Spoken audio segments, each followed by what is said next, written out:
Canadian citizenship certificate हाथ में आने के बाद ज़्यादातर लोग मान लेते हैं कि उनका प्रोसेस पूरी तरह ख़त्म हो चुका है। लेकिन कनाडा में हाल ही में कुछ लोगों के साथ ऐसा हुआ जिसने सिटीजनशिप बाय डिसेंट प्रोसेस को लेकर नई चर्चा शुरू कर दी है। कुछ एप्लीकेंट्स को सिटीजनशिप सर्टिफिकेट मिलने के बाद इमिग्रेशन अथॉरिटीज़ ने दोबारा कॉन्टैक्ट किया और कुछ मामलों में सर्टिफिकेट वापस भेजने को कहा गया ताकि उनके रिकॉर्ड्स की फिर से जाँच की जा सके। इससे उन लोगों में चिंता बढ़ गई जो फैमिली लीनेज के आधार पर कैनेडियन सिटीजनशिप हासिल कर चुके हैं या प्रोसेस में हैं।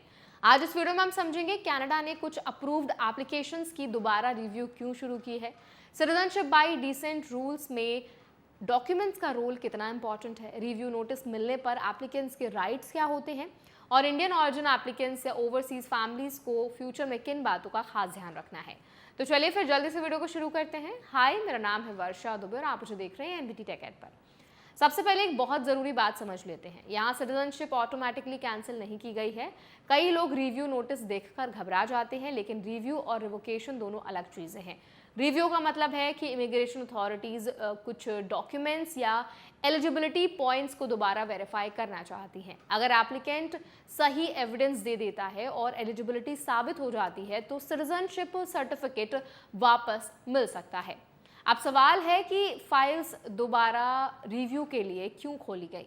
रिपोर्ट के मुताबिक अथॉरिटीज़ को कुछ एप्लीकेशंस में फैमिली कनेक्शन साबित करने वाले डॉक्यूमेंट्स को लेकर के डाउट्स मिले हैं।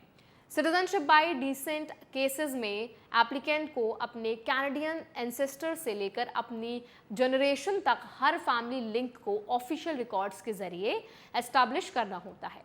अगर किसी जनरेशन का रिकॉर्ड मिसिंग हो या डॉक्यूमेंट्स ओरिजिनल सोर्स अथॉरिटी से ना लिए गए हों तो क्वेश्चंस उठ सकते हैं। यही सबसे बड़ा लेसन छिपा है। बहुत से लोग जिनोलॉजी वेबसाइट्स, फैमिली हिस्ट्री पोर्टल्स या ऑनलाइन डेटाबेसेस से रिकॉर्ड्स डाउनलोड करके एप्लीकेशन में लगा देते हैं, लेकिन इमिग्रेशन अथॉरिटीज़ कई मामलों में उन डॉक्यूमेंट्स को प्राइमरी एविडेंस नहीं मानती। कनाडा का फोकस इस बात पर होता है कि डॉक्यूमेंट उसी ऑफिस से आया हो जिसने उसे ओरिजिनली इशू किया था या ऑफिशियली मेंटेन किया हो। For example, birth certificate, marriage certificate या सिविल रजिस्ट्री रिकॉर्ड सीधे सोर्स अथॉरिटी से मिले हुए होने चाहिए। अब रूल्स की बात करते हैं। कैनेडियन रेगुलेशंस इमिग्रेशन अथॉरिटीज़ को ये अधिकार देते हैं कि अगर एलिजिबिलिटी को लेकर बाद में कोई कंसर्न सामने आता है तो वो सर्टिफिकेट रिटर्न करने के लिए कह सकते हैं और फाइल की दोबारा रिव्यू भी कर सकते हैं, लेकिन साथ ही एप्लीकेंट को अपनी बात रखने और एडिशनल डॉक्यूमेंट्स जमा करने का भी पूरा मौका दिया जाता है। यानी रिव्यू प्रोसेस एक तरफा बिल्कुल भी नहीं होता। इंडियन ओरिजिन फैमिलीज के लिए यहाँ एक प्रैक्टिकल पॉइंट भी है। कई बार फैमिली रिकॉर्ड्स बहुत पुराने होते हैं, कुछ एंसेस्टर्स के बर्थ रिकॉर्ड्स अवेलेबल नहीं होते, खासकर अगर उनका जन्म कई दशक पहले हुआ हो। ऐसे मामलों में अथॉरिटीज़ ये उम्मीद करती हैं कि एप्लीकेंट ये दिखाए कि उसने रिकॉर्ड्स खोजने की पूरी कोशिश की।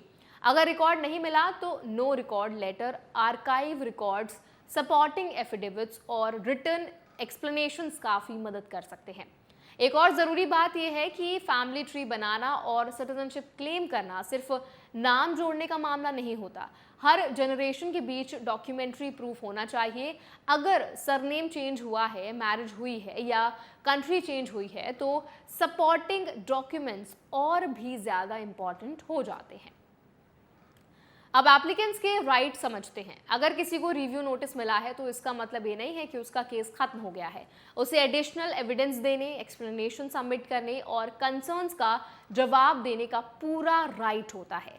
इसलिए ऐसे नोटिस को इग्नोर करना सबसे बड़ी गलती हो सकती है। जितनी जल्दी और जितनी क्लैरिटी इन्फॉर्मेशन आप देंगे, जितनी क्लियरली इन्फॉर्मेशन देंगे, उतना आपके लिए बेहतर होगा। इंडियन फैमिलीज और एनआरआईज के लिए इस पूरे मामले का सबसे बड़ा टेक अवे यही है कि सिटीजनशिप एप्लीकेशंस में डॉक्यूमेंटेशन सबसे मजबूत फाउंडेशन होती है।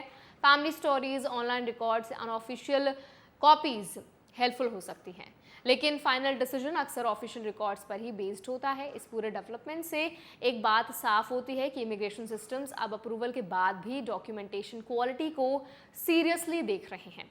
इसीलिए अगर कोई citizenship by descent route explore कर रहा है तो शुरुआत से ही डॉक्यूमेंट्स सोर्स अथॉरिटी से कलेक्ट करना, मिशन रिकॉर्ड्स का प्रॉपर एक्सप्लेनेशन रखना और कंप्लीट फैमिली ट्रेल मेंटेन करना बेहद ज़रूरी है। सही रिकॉर्ड्स और सही प्रिपरेशन फ्यूचर में किसी भी रिव्यू या वेरिफिकेशन प्रोसेस को काफ़ी आसान बना सकते हैं। तो आई होप ये वीडियो आपके लिए हेल्पफुल रहा होगा। अगर ये वीडियो आपको पसंद आया तो उसको लाइक करें, शेयर करें। ऐसे और वीडियोज़ के लिए हमारे चैनल NBT Tech Ed को भी ज़रूर सब्सक्राइब करें।